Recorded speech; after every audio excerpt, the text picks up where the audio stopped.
So the period after the War of 1812 is generally known as the Era of Good Feelings. There are a lot of reasons for this. Post-War of 1812, there's a sense of nationalism. Yay, we kind of beat the British. There's also this political cohesion. Instead of the 1790s where you had the Federalists and Republicans constantly fighting one another, the period after the War of 1812 is going to be one-party Republican rule. Federalist Party dies out after the War of 1812, so you're not going to see one party versus another. You're also going to have, again, the economy just flourishing. In the North, you're going to see a greater industry, agriculture is going to do well, and in the South, you have this explosion of cotton growth. You add on to this, you're going to see this westward expansion. More people are moving west of the Appalachians than any time before. For the most part, people in the United States are going to get along, and politics are going to be friendly, at least when compared to times before and after this. Having said all that, we will see some divisive issues during this post-War of 1812 period. Some of this is just going to be inter-party politics. So you're going to have some members of the Republican Party that are old school Republicans in the vein of Jefferson a la 1791. Some Republicans are going to look around and they're going to criticize their own party for essentially doing what Hamilton had advocated, making this strong national government, promoting increased tariff on manufactured goods, national bank. They don't like that type of thing. They think the national government should do exactly what's written in the Constitution and nothing more. So you do have some of these old school Republicans that are going to be upset, and they'll cause a stir occasionally with the more new Republican Party, the more Federalist-like Republican Party. But that's going to be a minor thing. One of the bigger issues that's going to hit during the post-War of 1812 period is going to concern this area down here, Florida. So we haven't talked about Florida for a while. Florida had initially been populated by the Spanish all the way back in 1565. We mentioned St. Augustine was the first European settlement in what's today the United States. And after that, the Spanish had populated a couple missions, although the missions had collapsed because disease was really prevalent, killed a lot of the native population. After that, Spain had built a handful of other forts in Florida, but the Spanish are going to lose Florida in 1763 to the British when they trade Florida for Havana. Now the Spanish get Florida back after the American Revolution. They basically invade Florida, defeat some British and some forts there, and recover this area. So Spain had been controlling Florida since the end of the American Revolution, but the thing is, during this time period, they hadn't done much with it. The Spanish had reoccupied St. Augustine, Pensacola. They had a handful of other forts in this area, but the Spanish Empire, as we've been talking about, is huge. The Spanish are all across South America, well into North America.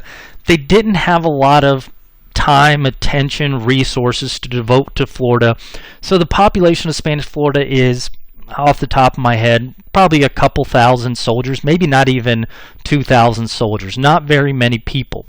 So not a lot of soldiers there. And the soldiers that are there in Florida post-War of 1812, a lot of them are going to be withdrawn to be sent out to other areas of the empire. What begins to happen to Spain, and this actually starts during the Napoleonic Wars. Napoleon briefly invades Spain, installs his brother as king of Spain. It causes this huge civil war in Spain, and it's also going to cause civil war within the Spanish territories in America. We'll see a lot of these countries with the Spanish busy taken over by Joseph Bonaparte. A lot of people here, a lot of American-born criollos, we'll talk about this group later, looks at what the United States did in breaking away from Britain, looks at their situation with Spain and says, we've been sending our wealth to Spain for hundreds of years, shipping silver over to this king and queen. Now the king and queen's not here. We should use this time to exert our independence. And you start seeing these independence movements pop out throughout Spain, basically hoping to duplicate what the United States had done in fighting against the British. So with these independence movements popping up, even though the king gets back in power in Spain, he can't pay attention to Florida because he's got to put down a Mexican independence movement. He's Simón Bolívar's in Colombia causing an independence movement. This guy named San Martin is down in what's today Argentina fighting the Spanish. They can't deal with Florida because they have to send their soldiers to these other regions. So think of Florida as being Spanish territory on paper, but they just occupy a couple forts. They have a handful of soldiers. They can't pay attention to it because they're dealing with other stuff. Well, this is going to be a problem for the United States because with the Spanish not paying attention to Florida and with only a handful of soldiers in Spanish Florida, you're going to see that different groups will start using this international border between the United States and Spanish Florida for their own means. So what you're going to have is a lot of plantations set up, southern Georgia, Alabama, Mississippi, and a lot of these plantations post-War of 1812 are going to be set up for what we talked about last time, for cotton production. So a lot of American slave owners will start setting up plantations here in areas where they hadn't been before, a lot of them setting up plantations on this former Creek land that had been ceded to the United States during the War of 1812, and you'll see a lot of these plantations set up here. Well, a number of slaves will learn about the situation in Florida that Spain isn't really paying much attention to here, and you're going to see a number of slaves start escaping to Spanish Florida to get their freedom. So they'll cross this international border lines, and you're going to have these plantation owners wanting to chase down their slaves, but they're not going to be able to because they'll be entering Spanish territory, and if Spanish soldiers come upon them, that could cause an international incident. So this is going to be one problem for these United States farmers, plantation owners, and the United States in general. Again, even Northerners at this point recognize slaves as property. Again, we're going to be talking about the morality of slavery in a little bit here. And so there's going to be this issue, what do we do about these slaves escaping to Spanish Florida? All right, so that's going to be one issue on this Florida-Georgia line. There's a band named that, I know that. But on this Florida-Georgia line, Alabama-Mississippi line, I don't know if there's a band named after that, but you're going to have these slave escapes. And you'll actually see a number of what you would call maroon communities where slaves would basically set up these villages, and they would actually encourage other slaves to escape to them. Some of these villages will be actually more than 1,000 people. So in total, a couple thousand slaves are going to escape to Spanish Florida. And again, Spain doesn't have the resources to defend the border, and they're not going to have the soldiers to go, even if they had wanted to. A lot of times Spain is going to have an adversarial relationship with the United States, and they see a slave escaping to Spanish Florida as hurting the U.S., which the Spanish don't necessarily mind. They're nervous about what's going on over here. So if we can hurt the U.S. economically by allowing slaves to escape here, we're going to go ahead and do it. So you have this escaped slave situation here. Not only that, there's going to be another problem on this international border in that you'll have a number of Seminole Indians invading the United States, attacking plantations, settlements down here, lower Mississippi, Alabama, primarily Georgia, and taking, cattle, taking goods from these plantations, and then running across the international border with Spain. And then the owners of the plantations, militias, are not going to be able to cross this international border line to get to these Seminoles. And it's not just going to be these Seminoles, it will also be Creeks that lost their land in the War of 1812, had to sign this territory over. A lot of Creeks were upset about ceding this land to the United States and came here and joined the Seminoles. Very briefly, the Seminoles were actually a Mississippi culture group. We haven't talked about them very much. They're actually not even really native to Florida. What had happened is you had these densely populated, high population Mississippi culture groups that even remained populated after the dramatic die-off because of disease. Well, Florida had never been as densely populated. It was not a Mississippi culture area. And after the Spanish had tried to introduce missions here to Florida, a number of these native populations died. So you saw a lot of these Mississippi culture Indians move into this poorly populated Florida, and they started taking up residence in these swamps, things like that. in Florida, and they're going to be joined by the Creeks fleeing from the United States after the War of 1812. So these Creeks and Seminoles will be taking these positions in these swamps, and then again the Creeks, upset about losing their land to the United States, are going to see no issue raiding across the border. So you'll have these various raids. This is a depiction of a Seminole raid on an American farm. Basically got these Seminoles, I guess, are scalping this guy, attacking the women. The thing that's going to make the situation interesting on the border is that the Seminoles and the escaped slaves will sometimes work together. And as a matter of fact, there's some different interpretations of this relationship, but the Seminoles will, to an extent, incorporate escaped slaves into their tribe. So this is a wood engraving of a Seminole attack. It's not going to include just Seminoles, it will also include escaped slaves. So in Florida, you'll see not only Seminole villages and escaped slave villages, but these villages will a lot of times work together with one another. Now, the relationship between Seminoles and the escaped slaves is very complicated, but just know when the Seminoles are raiding into Georgia, places like that, a lot of times they'll encourage slaves to run with them and escape to Florida. All right, so this is where Andrew Jackson's going to be coming into the picture.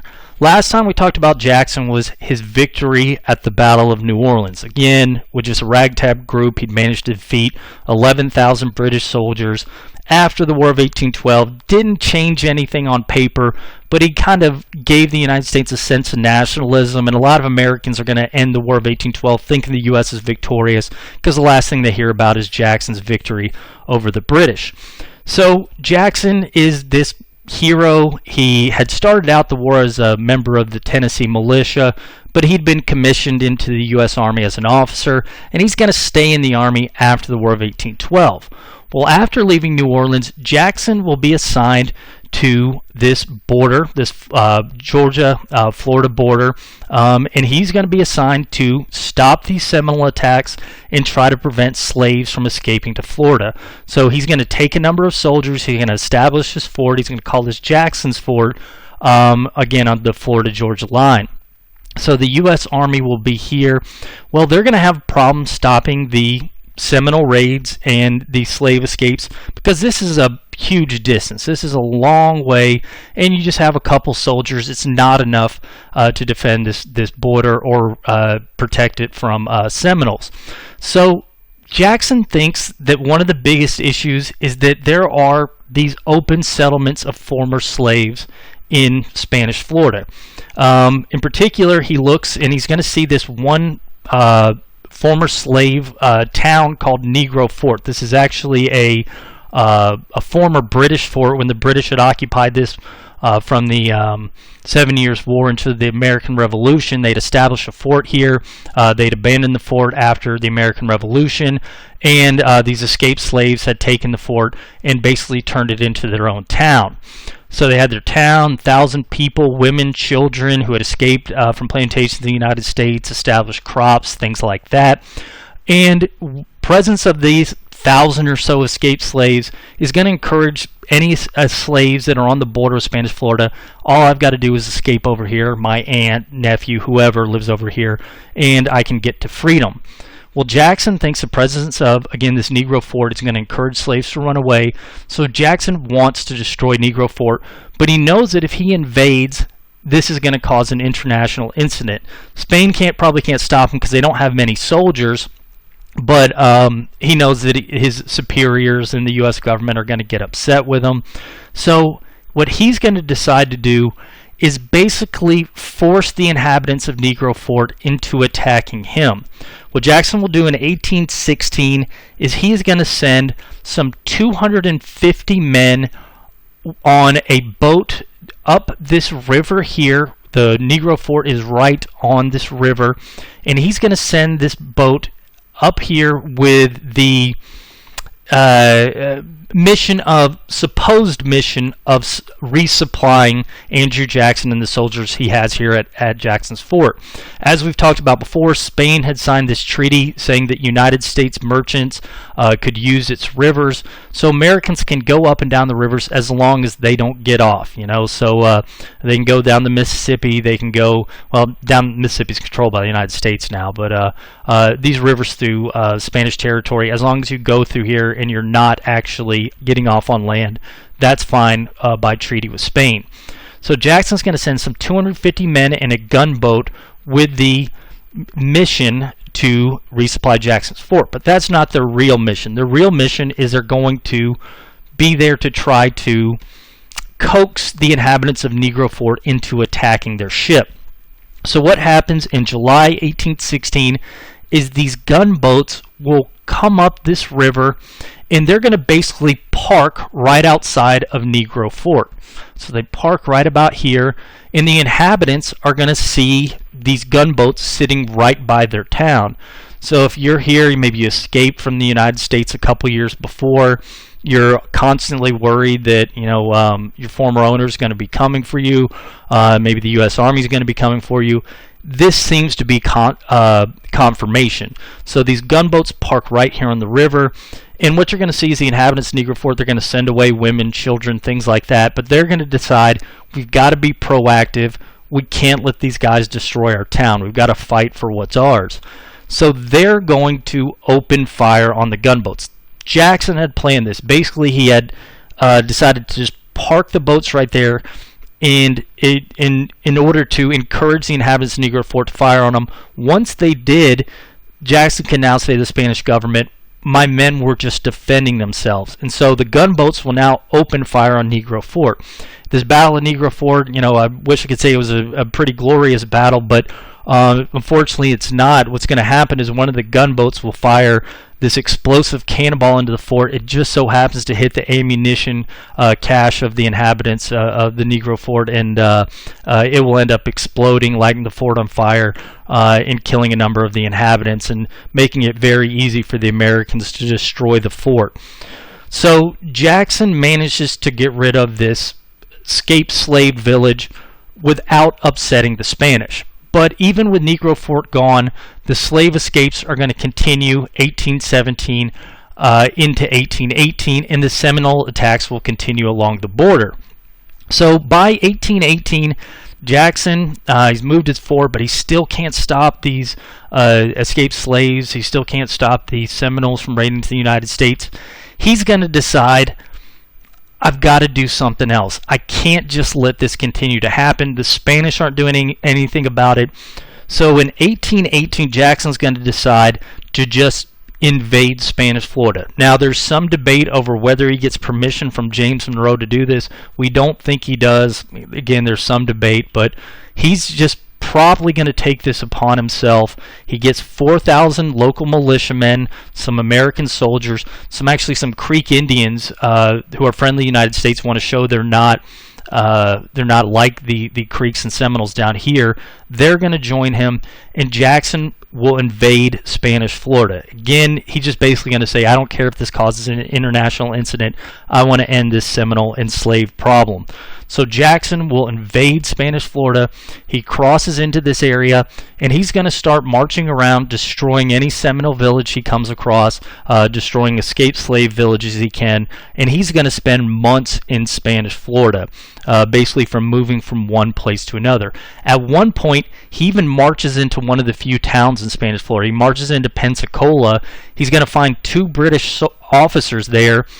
He suspects the British officers have been encouraging the Seminoles to attack the United States, and he holds a trial for British officers in Spanish Florida and executes them. So let me repeat that. It kind of sounds crazy. An American army invades another country without permission from the U.S. government, then kills these Seminoles he comes across, these former slaves, takes over a Spanish town of Pensacola. There are 2 British officers present in Pensacola. Jackson's going to accuse them of inciting the Seminoles against the United States. He has a mock trial for them. It's not really giving them a chance to defend themselves. And he's going to find them guilty and execute them. This is going to obviously cause an international incident. As a matter of fact, Jackson's superiors hear what he's doing. I mean, he's a general at this point, but he still has to answer to the President of the United States. He still has to answer to the Secretary of War. As a matter of fact, the Secretary at the War at the time, I guess I don't have a picture of him, is John C. Calhoun, this guy from South Carolina. He didn't give Jackson permission to cross the border. John C. Calhoun basically says, we got to fire this guy. This guy's a disaster. He's causing an international incident. He's reckless. He did this without my permission. Now, Monroe and some of the superiors are going to talk him out of firing Jackson because the American public's going to look at this and they're going to side with Jackson. Basically, they say, well, Spain wasn't doing enough to stop this. This guy was very proactive, and he took action that was needed to be taken. So John C. Calhoun's going to have to step down. But for a while, he sits there and talks smack about Andrew Jackson. This is a cartoon from the time, just basically portraying Andrew Jackson as a sort of this buffoon that takes matters into his own hands. American justice, the ferocious Yankee General Jackson reward for butchering 2 British subjects. So obviously Spain is going to hear about this. They're going to be pissed. You invaded our sovereign territory. Well, at the time, the Spanish ambassador to the United States, a guy named Luis de Onis, is going to be meeting with the United States Secretary of State, John Adams' son, John Quincy Adams. And the Spanish foreign ambassador, Onis, is going to say to Adams, you got to control this Jackson guy. He's invading our territory. So these 2 are meeting, 1818, the talks are going to go on into 1819. But Adams is going to say he's going to use this as a positive. Basically, he's going to argue to Onis, listen, buddy, you are not able to control your border with Florida. You're not really using Florida. You have a handful of soldiers there. So you've got other problems to worry about. The rest of your empire is falling apart. You can't control Florida. I'll tell you what, right now we have some disagreements still over where the Louisiana Purchase went to. So the United States actually thinks the Louisiana Purchase extends all the way down here to Texas, southern Texas, based on LaSalle having settled here briefly. Adams will say to Onis, we'll give up our claims on Texas. We'll give them up, and we'll also give you $5 million if you give us Spanish Florida. You can't protect it. We see that. You need the $5 million to fight against these revolutions. You're nervous about us trying to exert claim to this Texas area. We'll give up our claim to Texas if you will sell us Spanish Florida. The Spanish don't want to give up Florida. They don't like the idea of giving up territory, but they're having so many issues, they got to face reality. And so in 1819, this Adams-Onis treaty will be concluded, and in the treaty, the United States will gain Florida. It's going to take a while for the Spanish to approve the treaty, but 1890, the treaty will be signed by both parties. U.S. is going to eventually approve it. In it, the U.S. gains Florida, but they're going to give Spain $5 million, and they're going to recognize Spain controls Texas up to these boundaries. Basically, they establish the boundaries of Texas in this area.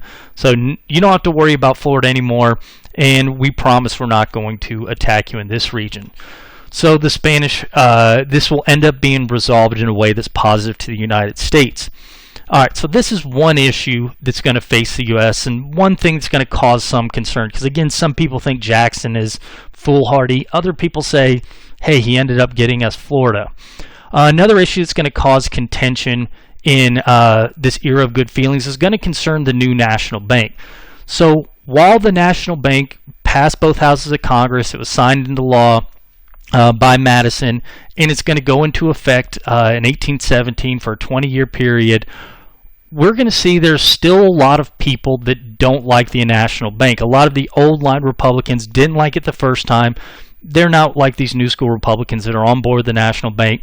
And a group of these guys in Maryland are going to be upset when the National Bank opens a branch in Maryland. So the National Bank's not just going to be one location. There'll be multiple different locations. One of them is going to be in Maryland, and this is going to be a place, again, where the national government stores its money, loans it out to people that want to borrow it for, again, financial projects. Well, Maryland doesn't like the idea of national banks. So the government doesn't. So they're going to try to pass a law that makes banknotes from the national bank. Every time a banknote is used, basically a tax is going to be put on it. You don't need to know much about that. Just know that every time the Bank of the United States issues a banknote, basically, so somebody puts 20 pieces of silver in the bank, again, private individuals can put money in the bank. Every time that happens, Maryland takes out, I'm just making up numbers here, 1 piece of silver. So you got to pay the government of Maryland every time you issue a banknote. Again, oversimplifying things here. But they passed this law. And again, they do it because they don't like the national bank. Well, the manager of this branch of the U.S. Bank is going to basically sue the government of Maryland. And you're going to see in this Maryland vote versus McCullough, this it basically going to be the bank saying that this law is unconstitutional. You can't tax the national government as a state, and in particular you can't because this is something that's constitutionally guaranteed by the U.S. Well, this is going to be appealed all the way up to the Supreme Court. Now, up to this point, you had not seen the Supreme Court truly exercise what is given to it in the Judiciary Act. As we mentioned, the Judiciary Act, not in the Constitution, Judiciary Act basically says that the Supreme Court can determine the constitutionality of laws. Again, per the Constitution, they thought the president would handle that. Judiciary Act adds this power to the Supreme Court. Not in the Constitution, but today it's a power we accept with the Supreme Court. The first time the Supreme Court is actually going to execute this and determine that a state law is unconstitutional will be in this McCullough versus Maryland. What the Supreme Court of the United States is going to rule is this law taxing the Bank of the United States is unconstitutional because the Constitution gives the government the ability to tax, and that implies the power of the national bank. So they basically say, Maryland, your law is invalid. Again, we're going to see the Supreme Court start doing this from here on out, but this is going to happen in this era of bad feelings. This is going to be another issue of contention because now we have some people thinking the president's determiner of constitutionality, now we have the Supreme Court determiner of constitutionality, and you had some people for a while, Jefferson and Madison, saying states can determine constitutionality. So this is just going to be one of these things hanging over people's heads. Who's the true determiner of constitutionality? All right, so that's another issue that's going to be divisive. Another issue, and this might be the most divisive issue during this era of good/bad feelings, is going to concern this area right here. So as we talked about, the United States, whenever it gains new territory, it can, as long as it acquires the land from Indian groups, it can start selling this land to American settlers. Well, you saw a lot of settlers buy land from the United States government, particularly here in this area of today's southern Missouri. We had 5,000 had moved out here very soon after the War of 1812, enough to form this Missouri Territory, which they marked out with these borders. Well, by 1819, 60,000 people had moved to this Missouri Territory, meaning it met the requirement to enter as a state. Again, they're going to apply the Northwest Ordinance rules, except for the one about no slavery, but the rest of the rules they established in the Northwest Ordinance, they apply to this Louisiana Territory. So Missouri wants to come in as a state in 1819, and they're going to write up a state constitution, and they're going to send this to the U.S. Congress for approval. Every other state had to do this. Illinois, Indiana had just had to do this. Mississippi, Alabama had just had to do this. So Missouri's going to do this in 1819. Now, the thing that's going to make this a big deal is the fact that Missouri's going to want to come in as a slave state. Okay? All right. The reason Missouri's going to want to come in as a slave state is not necessarily because there's slaves all over Missouri. As a matter of fact, most of the population is just down here, and almost all the slave owners are down in this area. This area down here if you look at this map right here, it's just barely the southern tip. It's this cotton growing land. And we talked about this cotton revolution. People are grabbing as much cotton land as they can. So this southern tip of Missouri, a lot of good cotton growing land, and you had these slave owners move to this region and establish these plantations down here. And so when they get 60,000 people, a lot of the people that are going to be voting are slaveholders, and they want to ensure that this remains a slave territory. So they're going to send this to Congress. Well, when this gets to Congress, this is going to cause a big issue for a couple reasons. One of the reasons is some people are going to look at the fact that this is north of where these previous slave states had entered. This is going to be actually further north. I mean, I guess you take this chunk of Virginia, but out of the new areas, this is going to be the furthest north area that's going to be a slave state. That's concerning. There had also been talk of making anywhere west of the Mississippi free area, except for Louisiana, which had slaves when the U.S. acquired it. But now you're saying, no, we're going to be introducing slavery into the West. So there's concerns about Missouri's location. This is north of where we want slavery to be. This is west of where we want slavery to be. There's going to be people, this is probably going to be the biggest complaint, guys, I thought we were giving up on slavery. We've been talking about that since the Constitution days. It's an evil that we need to start getting rid of. That's going to be a concern. Probably the biggest concern is that in 1819, when Missouri asked for this, there's going to be an equal number of slave states and free states. So there's 11 free states, 11 slave states. If Missouri comes in as a slave state, that's going to make slave states outnumber free states. This is going to concern a lot of Northerners because they're afraid if the South, they're starting to see what cotton is doing to Southerners. It's starting to get in the brain and starting to get them to like slavery again.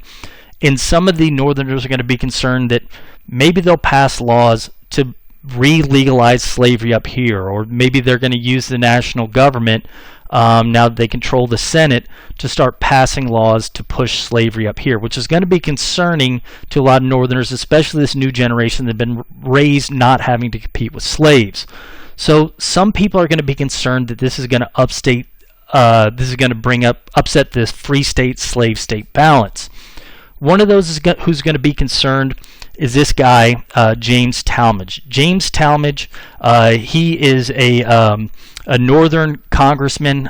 James Talmadge, when he learns about Missouri coming in as a slave state, he's going to propose, he's not going to want to approve the state constitution as it's written. Basically what Talmadge is going to say, guys, I understand you want to make money off slavery, but remember that we devoted ourselves to eventually getting rid of it.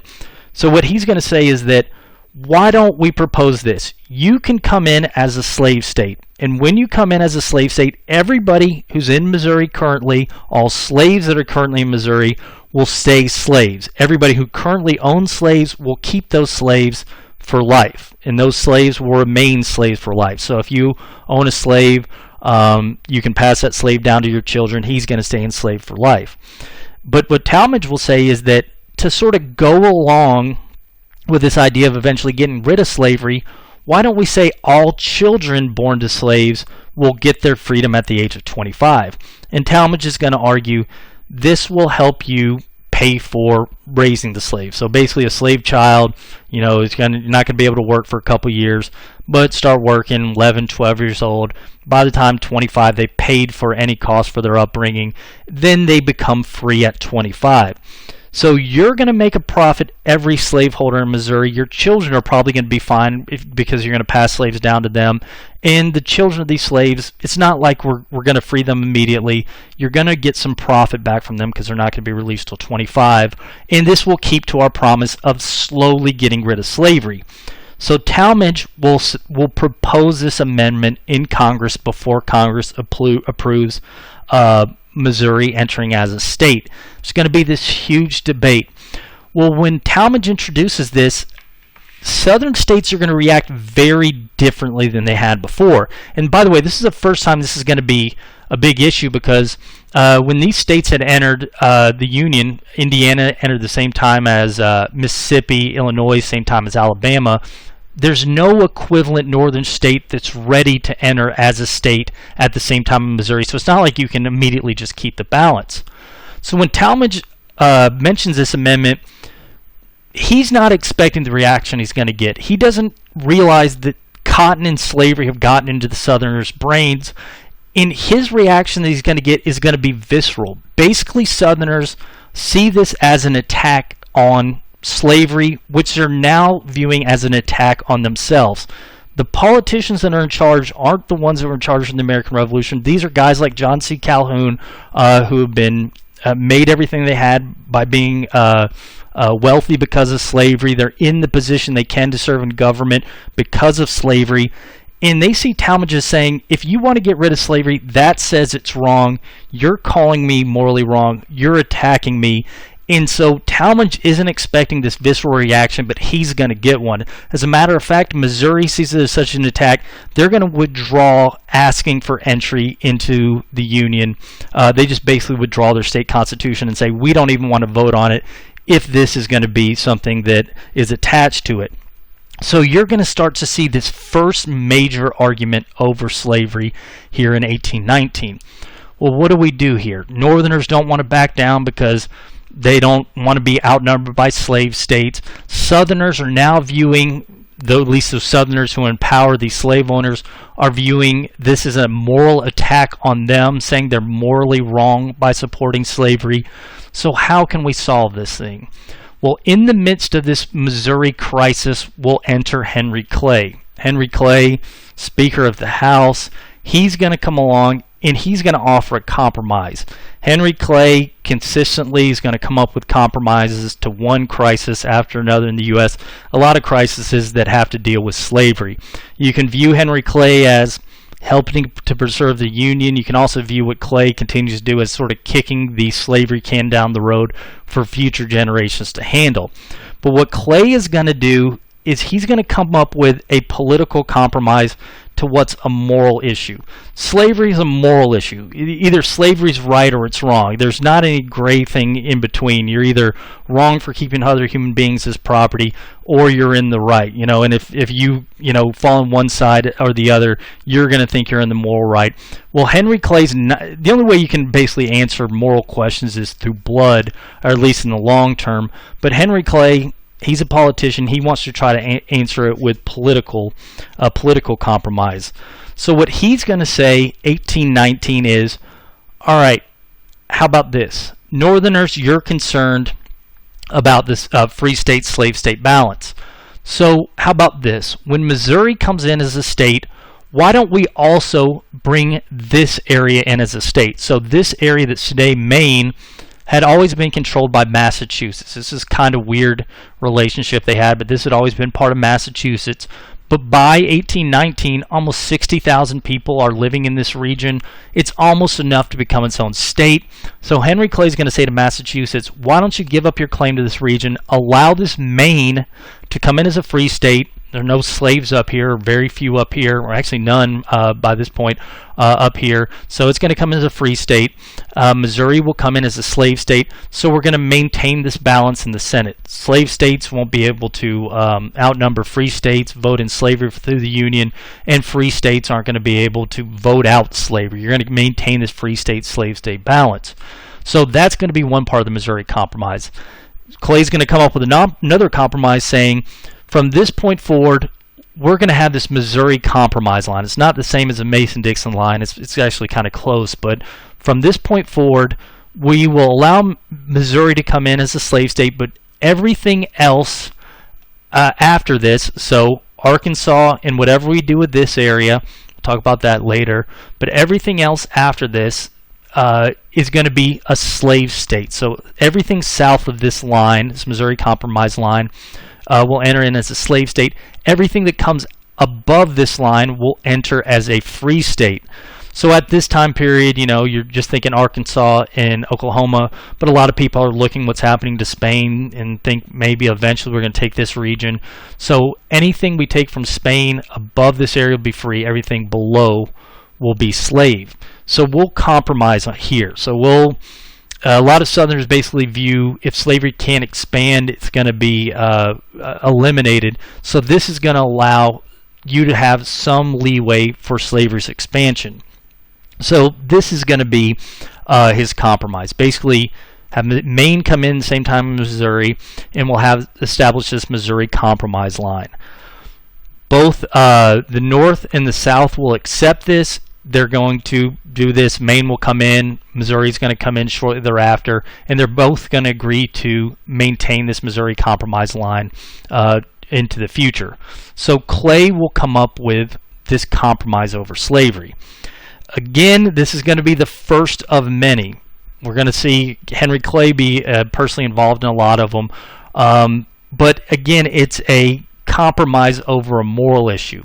And this is the first time that people are really debating slavery. Before this, people were thinking people in the South are going to eventually get rid of it. But now for the first time, they're saying, no, we're not going to get rid of it. It's profitable, this cotton revolution now. An attack on it is a personal attack. A lot of people actually see this Missouri Compromise line as this Missouri Compromise as the beginning of something bad that's going to happen. Thomas Jefferson's writing in his journal at the time, he calls this a fire bell in the night. Like it's like a fire's happening. This is the first warning of something bad. John Quincy Adams, he writes in his journal at the time, this is the prelude to a tragic volume. So he basically says this is the beginning of the present question is a mere preamble, a title page to a great tragic volume. Jefferson says fire bell in the night, and he says this debate over slavery is going to be the death knell of the Union. So this early on, this soon after cotton becomes this profitable product, we're starting to see slavery become this divisive issue. Again, this is just a couple of these things that are going to be going on in the background of this era of good feelings.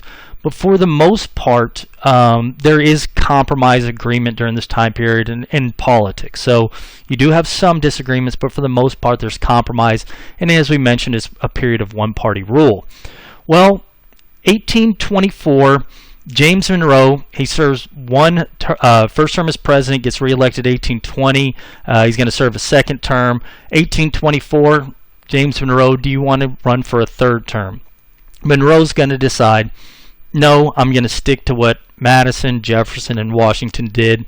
I'm going to retire after 2 terms. Again, further setting the precedent that presidents are only supposed to serve 2 terms, which isn't in the Constitution again until 20th century. But Monroe says, I'm done after 2 terms. Well, who's going to replace him? Well, at this time, basically everybody who served in the American Revolution is too old to serve. You know, we don't have any more of these founding fathers that are able to serve. So who's going to be president? Well, you only have one political party, so it's not like there's going to be a running for president. But there is the fact that by this point, you do have the majority of the states in the United States. As a matter of fact, it's going to be only 5 of 24 are still having the state legislatures choose their electors. The other 19 are allowing the people to vote for who the electors are going to vote for. So this presidential election is going to come up in 1824. It's going to be the first time where it's not, there's going to be a clear decision decided by the people. Even in 1800, that was mostly decided by the electors sent by the state. But now we're going to have here in 1824, the people are actually going to choose a president, but they're going to have to choose out of one party. The Republicans are the only game in town. So what's going to happen in 1824 is you're actually going to get 5 different Republicans who say, I'm running as a Republican, I want you to vote for me. And again, by the way, we mentioned this before, but it's not just in the presidency. Almost every state had lifted property restrictions from voting. So democracies started to spread throughout this period of one-party Republican rule. Well, I don't want you to worry too much about 2 of these candidates. This guy, John C. Calhoun, we've talked about him before. He's going to be quickly realize he doesn't have a chance in the election. He's actually going to run as vice president to all 3 of the major candidates. Again, it's a weird thing because there's only one party rule. This other guy, William Crawford, he's an old line Republican. He's going to have somewhat of a chance, but he's not going to end up being one of the major candidates. So sort of set these 2 guys to the side. They're not going to win this thing. The 3 guys that are going to enter in as the main candidates are going to be, again, all running as Republicans. They're going to be Henry Clay, the Speaker of the House. Again, this guy that's become very intricate in politics. He's going to be running. John Quincy Adams. Henry Clay, by the way, he's going to be running. If I become president, I'm going to make sure my American system continues to be put in place. We have the tariff. We have the national bank. I'm going to try to push through the internal improvements part of my American system. John Adams, he actually is going to agree with Henry Clay on a lot of the things he wants to do. Now, the two, they don't necessarily love each other, but there's not a whole heck of a lot of animosity between them. Again, they're members of the same party. They agree on a lot of the same things. John Quincy Adams, he's going to be running, and one of the things he's going to run on is, I'm Secretary of State. I have experience. By the way, other secretaries of states ended up becoming president. Monroe had been Madison's Secretary of State. Madison had been Jefferson's Secretary of State. Jefferson had been Washington's Secretary of State. So there's this precedent for Secretary of States becoming president. So Adams is going to be running on his record as Secretary of State. Look, guys, I got us Florida. Then you're going to have this third candidate with almost no political experience, Andrew Jackson, this very divisive figure, but who's considered by a lot to be this national hero, this guy who was victorious in the Creek War, defeated the British at the Battle of New Orleans, and had recently invaded Florida, which a lot of Americans liked because they felt it was necessary to get Florida from Spain. All these guys are going to be running as Republican. They're going to have different platforms. Like Clay is going to be saying, vote for me for my American system. Adams going to be pretty much saying the same thing. Jackson's not even really going to be focusing on the issues. He's going to be focusing on the fact that I'm a war hero, I'm popular, you should choose me. So they're actually going to go out. It's not like they're going to campaign like we're going to see campaigns in the future, but they are going to be encouraging the people, choose me. It's not going to be vicious, though, because these guys are all members of the same party. And again, they pretty much agree on things. At least these two do, and then these two over here do. And then Jackson doesn't really say much because, again, he's running on his war record. So 1824, these guys run for president, and we're going to have states hold these elections for who their electors are going to vote for. And again, I should point out, all three of these guys are going to be running and saying, John C. Calhoun is my choice for vice president, which again is very weird, but it's the way they did things back then. Well, when the elections are held, the popular vote is going to go to Andrew Jackson. The people love Jackson. They're going to choose him by 43%. But the way the Constitution in the 12th Amendment sort of correcting the disaster that happened in 1800 had fixed things is they said that a candidate has to get a majority of electoral votes or the vote will be thrown to the House. And it basically says the top three candidates will be thrown to the House. It's this, after what happened between Burr and Jefferson, this is a correction they made. We have one vote for vice president. John C. Calhoun gets that because he's running as vice president for all three of the main candidates. But then those who are running for president, whoever's going to win has got to get a majority of electoral votes. And then if they don't, the vote will be thrown to the House of Representatives. All right. So when the vote's counted, Jackson wins the popular vote, but he doesn't win the electoral vote. John Quincy Adams wins the second number of votes. Clay actually is going to come in fourth. That Crawford guy will come in third. But it's going to be pretty clear that the House of Representatives is probably going to choose between Jackson and Adams. Well, this is going to be a big deal because Henry Clay, again, this third major candidate, he's Speaker of the House. He has a lot of buddies in the House of Representatives. And so, because the vote is going to the House, he's going to have a lot of sway there. Well, John Quincy Adams is going to set up a meeting with Henry Clay. We don't know exactly what they say at this meeting, but Henry Clay and John Quincy Adams are going to have a meeting, and shortly thereafter, the House will have a vote. In the House, when they vote, the vote will give John Quincy Adams a majority of votes, making him the next president. So 1825, person to take over is John Quincy Adams. So even though Jackson won the had a higher percentage of the popular vote, he didn't win the majority of electoral vote. It got thrown to the House. Each state gets a vote in the House. Henry Clay is basically going to use his influence to make sure John Quincy Adams wins. Now, Andrew Jackson, when he sees this, he's a little upset. He wants to become president. But he's going to look at it and say, all right, the people voted for me. The House of Representatives robbed me of the presidency, but it's my fellow Republicans. He doesn't see this as a big deal. I shouldn't say he doesn't see it as a big deal. He's not going to be super upset about it. But what's going to happen immediately after the vote will upset Jackson. What's going to happen is John Quincy Adams is going to name Henry Clay to be his Secretary of State. So again, we just mentioned this a second ago. Jefferson had served as Washington's Secretary of State. Jefferson became president. Madison had served as Jefferson's Secretary of State. Madison became president. Monroe had served as Madison's Secretary of State. He became president. John Quincy Adams had served as Monroe's Secretary of State. Now he's president. By nominating Henry Clay, a lot of people are going to look at this as him setting up Henry Clay to be his Secretary of State. So some people are going to view this as Adams made a deal, and he probably did, with Henry Clay. If you throw the vote to me, I'll make you Secretary of State and set you up to become president next. Jackson, the second that Henry Clay is named Secretary of State, he's going to say bargain and corruption. John Quincy Adams made a corrupt bargain with Henry Clay to throw the vote to him in the House. These guys went against the will of the people. They went and stabbed me in the back. What Jackson will then do is he's going to break away from the Republican Party in 1825, and he's going to form the Democratic Party. And this is actually the Democratic Party today. The Republican Party of today is different than the Republican Party we're talking about. And actually, I'd say both parties, this Democratic Party, very different than the modern Democratic Party, but it has its roots here in 1825 when Jackson says, I can't stay in this party with this type of corruption.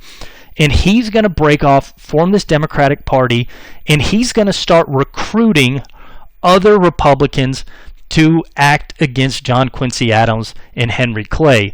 And a lot of Republicans are going to look at the situation and say, man, we're very democratic now in the United States. We let the people vote for a lot of things. The people love Jackson. So if I want to keep my political position, then I should probably become buddies with Jackson. And you're going to see people start defecting the Republican Party to join this new Democratic Party. John C. Calhoun, who's John Quincy Adams' vice president, will leave the Republican Party and join Andrew Jackson's new Democratic Party. So once again, we have a vice president who's not very friendly with the president. That's happened with Aaron Burr and Thomas Jefferson, and again, Thomas Jefferson and John Adams.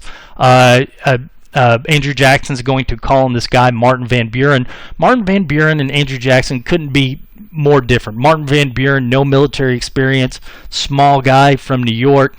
He's very good at getting his hands dirty with politics, but no military experience. But the way Martin Van Buren sees things is, this Jackson guy's probably going to be president next. I'm going to join the winner. He leaves the Republican Party and joins the Democrats. So what John Quincy Adams is going to have to face during his presidency from 1825 until the election in 1828 is his party leaving him to join Jackson. And what Jackson's going to start doing from 1825 until the election of 1828 is doing everything he can to undermine John Quincy Adams and Henry Clay. And we're about to see a period where it's essentially the first true campaign in the sense that we're going to see people appealing directly to voters. Jackson's going to start campaigning for president in 1828, and he's going to start pulling these techniques that we see all the time in modern elections, but you don't see before this. When we pick up next time, we'll talk about how Jackson is going to change the elections and bring about modern politics.